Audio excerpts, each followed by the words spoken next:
Nowadays, when you go out to eat, that's pretty much what you go out to do. You sit down at a restaurant, you order some food, you eat it, and then you leave. There was a time when eating out was much more of an experience, when someone might wander by your table and serenade you. And today's guest was one of those people. I'm Brian Johnson, and this is Nobody You Know. Nobody.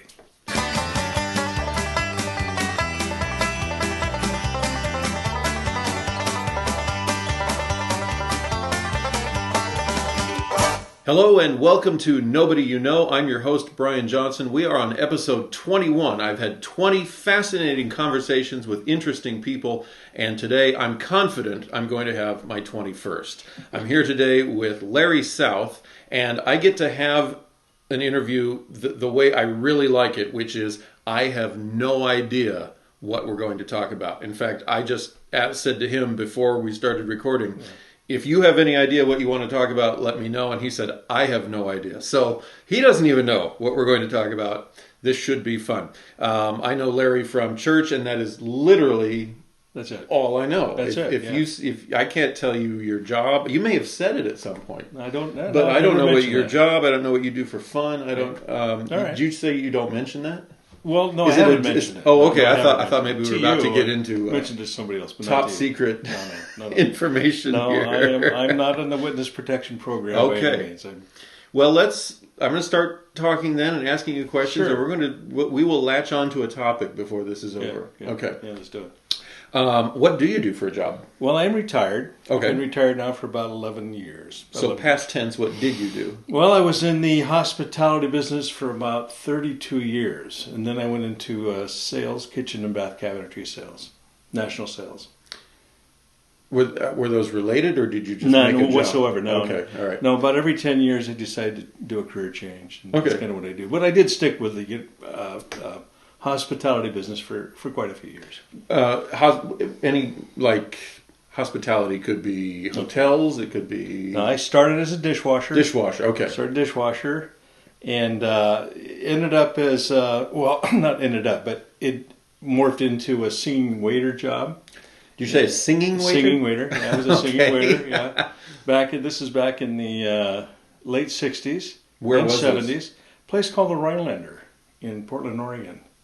Horst Mager's Rhinelander. I don't think I've heard of it. Is it still around? No, Okay. he had. He had two other ethnic restaurants, actually three. He had what was called the Blarney Castle, which was Irish fare, of course, and then he had the Chateau La France, which I worked in after the Rhinelander, and that was French. So I worked in quite a few of his restaurants as a dishwasher. Went into bussing, waited tables, tended bar. Cooked. I did about everything I could for him, and managed for him as well. Okay. Yeah. Where did this? Okay, this. How did it happen? The singing waiter part has got me. I don't know if it's going to be our whole conversation. No, but I'll tell you. Let's pause here and learn about the singing waiter. Okay, so I was going to college at Portland State University, and it was the summer after I graduated from high school, freshman high school. And my dad got me a job at a place called Oregon Steel Foundry down in Portland, down the old Montgomery Park area. Well known for their musical talent. Oh my! Not a place where. We're not connected. Okay, we're not there yet. It had nothing to do with that yet. So anyway, I worked there for about 3 months in the summer, super hot, and I decided this is not where I want to be. So I think my dad got me the job to show me I needed to finish college, which he never did, by the way. It's kind of interesting. But anyway. I had a friend. I got a friend of mine a job there, and he worked or knew a gal who worked for Horst Mager at one of his restaurants, and said he was going to go over there that night. And would I like to come? And I said, sure, I'd like to come. And I don't even know who Horst is, and never really heard of him. So we got to the house and said greetings to everybody. Fun, and his wife came out. Her name was Linda, Okay. And she says, Larry, do you sing? I mean, I didn't even know this lady from Adam. I didn't know who she was. And I said, well, I've sang in the past. And she goes, well, do you want to sing a tune? And I said, sure, why not? There was a bunch of people around. There was probably 7 or 8 kids. And you're braver than I would have been. Well, no, I mean, that's kind of what you do. You know? So I sang a song. As I recall, it was Peter, Paul, and Mary song, "Where Have All the Flowers Gone?" Had a little guitar coming in the back. And she said, "Would you like a job?" And I said, "What? You just singing?" And she said, "No, would you like a job in the restaurant?" And I said, "Well, doing what?" And she said, "Well, you could be you could work into being a singing waiter." And I said, "Well, let me think about that." And I called her the next day and I said, "Yeah, I'd like to do that," because the foundry wasn't where I was going. It was not fun. So I started working. She put me in the dish room for about 2 weeks, and it was pandemonium in there. And I said, "That's not really where I want to be." So put me on the dining room, which she did, and I bussed tables for about 4 months, and then worked into a waiter, and waited tables from the time I was 18 until the time I was 40. Okay. But singing was the deal. That was the... What was the... I'm trying to piece this all together. I'm just trying to come up with the right question. Yeah. Explain what happened. Did you sing the entire? No, go ahead. No. So here's the deal. Okay. So when you work in a restaurant such as that, I started bussing tables. So that means that you would bus tables, and when there was a time to sing, you could sing if you had time to do that. So I would sing, every 25, 30 minutes. If I had a break, I'd go out and sing a song. And this is kind of what other people did as well. Okay. Throughout the evening. We also had what was called a shunko-line. And a shunko-line is when everybody gathers together. This is accordion music. There's an accordion, so okay. Strolling. So you lock arms together and you do the Der München steht ein auf Frau Haus, ein Schweizer. Ach ja. Ah, ja, ach du Lieber. So that's what I good. did. Yeah, that's what I did. And I did that for about 6 months, and then they opened up Chateau La France. I went out there and I had to learn all new songs. But I took my old standbys with me, my solos with me. So the closest thing I can even think of then is Johnny Rockets. Have you ever been in one of those? No. Every 20 minutes or so, the jukebox would rev up a song, and the whole staff would come to the front of house and sing one of these 1950s pop hits. Sure. Yeah, well, kind of like that. But this was, a strolling musician, a strolling accordionist, and he would play for anybody who wanted to sing. There was a tremendous amount of talent there. We had people that were in the Portland Opera at the time that were working there. We had people that were, really, really good. Brian, they were killer people. Awesome singers. All right, I'm still trying to. So you have an accordion player. Yeah. And he would kind of wander around. Yeah. Is this the picture of the 4 rooms? They had 4 main rooms. Okay, so I'm thinking of movies where I've seen the couple sitting at a table and the violinist comes walking by. Similar. So we have an accordionist. Sure.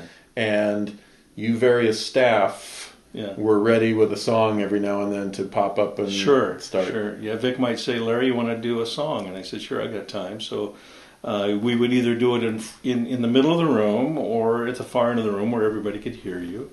Okay. And if there was a intimate couple and they wanted to hear some music, you could sing to them, or you could do any of that stuff. Yeah. And every once in a while, a bunch of you would do this. What was it called again? It's called the shunko-line. The shunko-line. Shunko-line. Shunko. You had to get arms together, and you had to, the beer songs. You had White Sofa. The Liechtensteiner polka. I know the beer barrel polka. Well, there was a lot of that going on. Beer barrel polka. Yeah. So now I have to ask. Okay, go ahead.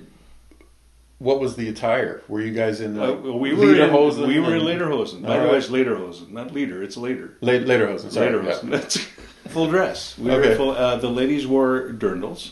All the waitresses wore dirndls, and the busboys and the waiters, the male waiters, would wear lederhosen. Okay. Yeah. Authentic lederhosen with hats. Socks. Had the hats. Had the nice. Oh yeah, it was crazy, man. We had fun. Lots of fun. I was 18 years old, man. Oh yeah, it was crazy. We used to get standing ovations, really, and all kinds of stuff. There were some great singers there, some good stuff. Yeah. Okay, so then you went to, so this was one guy. His name again was Horst Mager. Horst Mager. Okay. He owned 4 or 5 restaurants in Portland. All right. Then I worked for him at Chateau La France, and then I Now, was it the same idea though, where you were singing waiter at the chateau? Singing waiters. Okay. Yeah, singing waiters. What did you wear there? French attire. I wore a peasant type shirt. We wore nice black slacks and a long apron. And, okay. Yeah, bow tie. All right. Yeah. And what was the third one? Blarney Castle, and that was Irish attire. Okay. And you wore kilts. All right then. Yeah. And dare I ask? No, we had undergarments. I'm sure for under this, health standards and all kinds. The Rhinelander was great food, German food. Mm-hmm. You know, he started out with as soon as the person sat down, you got Swiss cheese fondue with rye bread, and they would bring it out, and then they'd take your orders and bring out the lentil soup. So you'd had a lentil soup. Then you'd have a salad. Then you had a main course, whichever it was, and it was authentic. It was all his mother's recipe from Germany. And then you'd have dessert, like apple strudel or you know. Mm-hmm. Yeah. The Rhinelander was a very, very popular place. I mean, there were Saturday nights where we'd do 700-800 dinners on a Saturday night. Nice. Huge. Mm-hmm. Were there any more? Oh, yeah. I worked in Hawaii. Of Horst Mager's? No. Longlet 5. I worked at Longlet, which was a country French, had nothing to do with singing, had nothing to do with tableside cooking, really. But that was downtown Portland.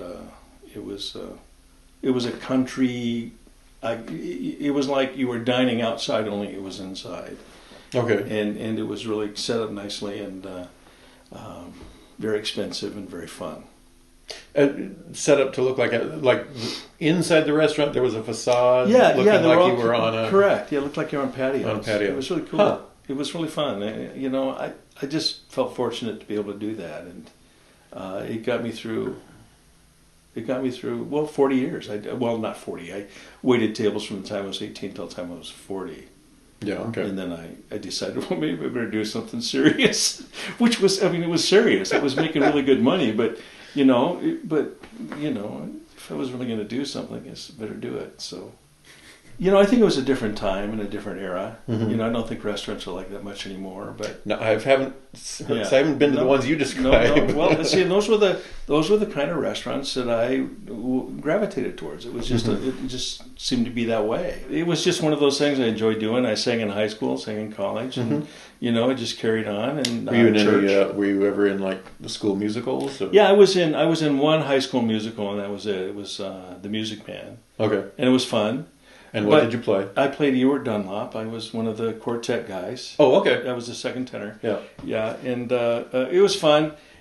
It really kind of wet my whistle into the singing, the Broadway kind of thing, but I didn't have enough time to do that. I was always working nights and always doing this stuff, so I just didn't have enough time to do that. So, but I was always involved in solo work. I did a lot of solo stuff. So I sang weddings and events, and I was able to sing for the Portland Trail Blazers 3 times, which was nice. That was fun. So, wow. Yeah. Like the national anthem? National anthem. Oh, okay. Yeah, national anthem. Wow. Yeah. Good stuff. Yeah, it was fun. Okay, I have to ask before we wrap up. Yeah. Total side note. Yeah. My favorite restaurant as a kid in Portland was the Organ Grinder. Did you ever go there? Gosh, that was the old pizza place, wasn't it? The old pizza place, and he had the 2-story high organ, hundreds of pipes and bells and whistles, and he could control it all by one. Was that in Portland, or was that kind of outside? Was it like? Well, see, I call it all Portland. Okay. It wasn't until I think 10 years ago I learned that there's Oregon City and Tiger. It was all Portland to me. Yeah. I remember the Organ Grinder. But yeah, we and he had this massive 4 keyboards, and all these buttons, and he could turn on lights and bells and whistles and tambourines and stuff just by playing right there. I do remember that. I almost cried the day I drove by and saw auction. They're closed. Oh, I don't know. Yeah, it's sad as time moves on and we lose that.